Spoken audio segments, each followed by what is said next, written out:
Beberapa waktu lalu, publik tanah air dikejutkan dengan adanya seorang penumpang gelap yang berhasil menyusup ke ruang roda pesawat. Pria bernama lengkap Mario Stephen Ambarita ini nekat mengikuti penerbangan dari Pekanbaru ke Jakarta. Hal tersebut tentunya sangat tak diduga oleh pihak maskapai dan juga pihak bandara. Walaupun aksi ini bukan yang pertama dilakukan di Indonesia, namun tetap saja cukup menampar sistem keamanan bandara.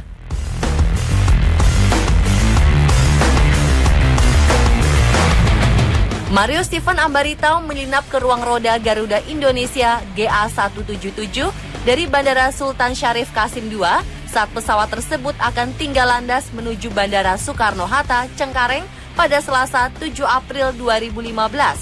Mario nekat masuk ke ruang roda pesawat Garuda setelah mempelajarinya terlebih dahulu. Berdasarkan pernyataannya, Mario sering membaca informasi mengenai cara masuk ke pesawat secara ilegal di media-media sosial. Selain itu, Mario juga telah mengamati kondisi Bandara Sultan Syarif Qasim II untuk melancarkan niatnya. Ia paham betul kapan waktu yang tepat untuk naik ke dalam ruang roda pesawat tanpa diketahui siapapun. Sekitar pukul 3 sore, pesawat menuju runway Bandara Sultan Syarif Qasim II untuk tinggal landas. Pada saat pesawat berhenti, Mario segera berlari dan memanjat ke ruang roda pesawat.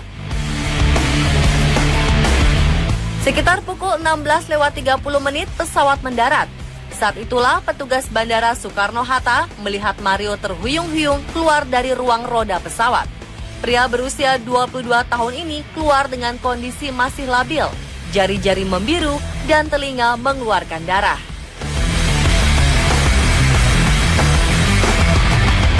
Selamatnya Mario adalah sebuah keberuntungan. Ia bisa segera pulih karena langsung dilarikan ke rumah sakit dan dirawat di ruang hiperbarik, yaitu ruang bertekanan untuk meningkatkan jumlah oksigen dalam darah. Sebenarnya apa yang terjadi pada Mario saat ia meringkuk di rongga roda pesawat? Apakah yang terjadi pada tubuh manusia saat berada di sana?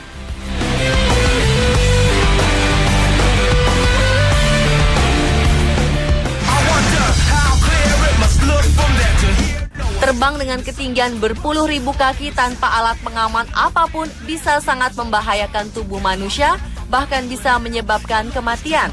Rata-rata penerbangan komersial terbang dengan ketinggian 25.000 sampai 38.000 kaki di atas permukaan laut. Dengan ketinggian tersebut, tidak ada manusia yang bisa bertahan hidup tanpa adanya alat pengaman seperti yang disediakan di dalam kabin pesawat. Kemungkinan terburuk yang terjadi ketika secara ilegal masuk ke dalam roda pesawat adalah terlempar ke daratan. Tercatat, 2 orang telah mengalami peristiwa tragis ini saat melakukan hal yang sama dengan Mario. Mereka adalah remaja 14 tahun bernama Kit Sasford yang menumpang roda pesawat Japan Airlines pada Februari 1970 silam dan juga Jose Matada yang menyusup di roda pesawat British Airways pada April 2013. Keduanya tewas dengan tragis.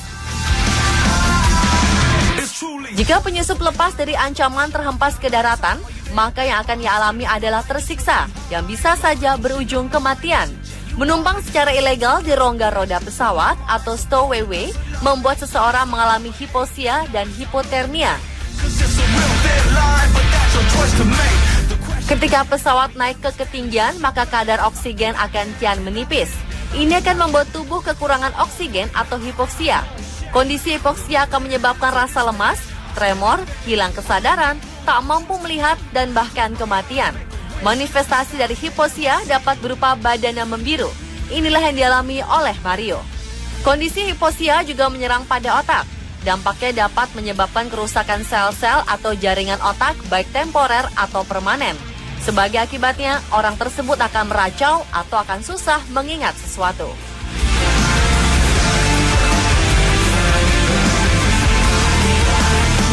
Selain oksigen yang makin tipis, berada di ketinggian juga membuat tekanan udara akan semakin rendah.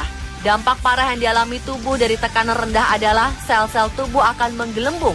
Kondisi ini akan terjadi ketika akumulasi nitrogen yang terlarut membentuk gelembung udara yang menyumbat aliran darah serta sistem saraf. Kondisi ini umumnya terjadi pada penyelam. Penyakit dekompresi bisa menimbulkan gejala yang mirip sekali dengan stroke, seperti mati rasa, kelumpuhan, bahkan kehilangan kesadaran yang bisa menyebabkan meninggal dunia. Pada dasarnya tekanan udara di permukaan laut adalah 76 cm Hg atau 1 atm. Setiap ketinggian bertambah 100 meter, maka tekanan udara akan berkurang 1 cm Hg. Bayangkan, apabila kita berada pada ketinggian ribuan meter di atas permukaan air laut tanpa fasilitas dan pengaman apapun. Rongga-rongga tubuh tidak akan kuat menahan gas yang ada di dalam tubuh dan pembuluh darah akan pecah. Maka dari itu, darah akan keluar dari hidung atau telinga.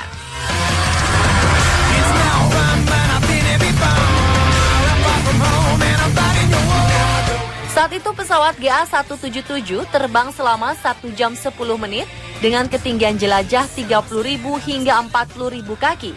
Pada ketinggian itu, suhu diperkirakan berkisar antara minus 45 hingga minus 65 derajat Celcius. Dalam kondisi suhu yang sangat rendah, tubuh bisa mengalami hipotermia hingga bisa mati membeku.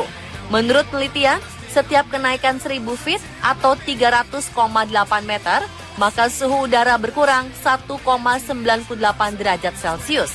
Hal ini berlaku hingga ketinggian 10.000 meter di atas permukaan laut.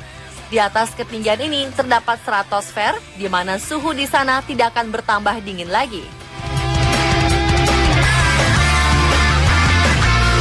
Panas dari mesin pesawat dan gesekan dengan udara kemungkinan bisa memberikan kehangatan. Namun tentu saja itu tak cukup untuk mengatasi hipotermia. Meski Mario selamat dari peristiwa yang nyaris menghilangkan nyawanya. Namun apapun alasannya, langkah Mario tidak bisa dibenarkan. Karena tindakannya tersebut, Mario dijerat pasal 421 dan pasal 435 Undang-Undang Penerbangan. Pemuda asal Rokan Hilir, Riau tersebut diancam hukuman 1 tahun penjara dengan denda maksimal 100 juta rupiah.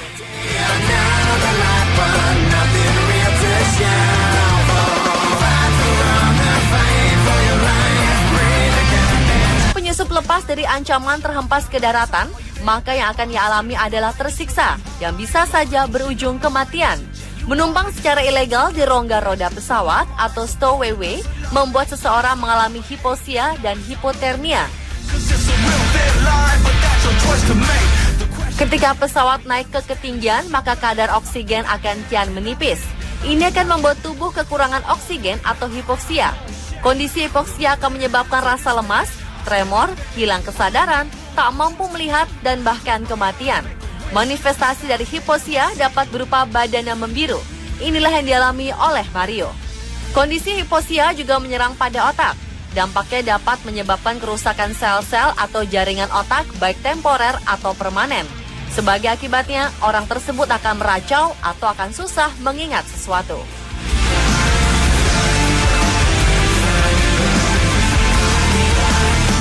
Selain oksigen yang makin tipis, berada di ketinggian juga membuat tekanan udara akan semakin rendah. Dampak parah yang dialami tubuh dari tekanan rendah adalah sel-sel tubuh akan menggelembung. Kondisi ini akan terjadi ketika akumulasi nitrogen yang terlarut membentuk gelembung udara yang menyumbat aliran darah serta sistem saraf.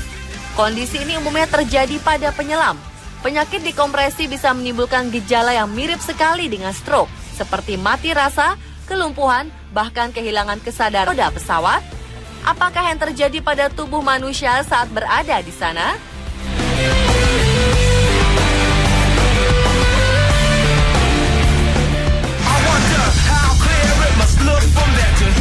Terbang dengan ketinggian berpuluh ribu kaki tanpa alat pengaman apapun bisa sangat membahayakan tubuh manusia, bahkan bisa menyebabkan kematian.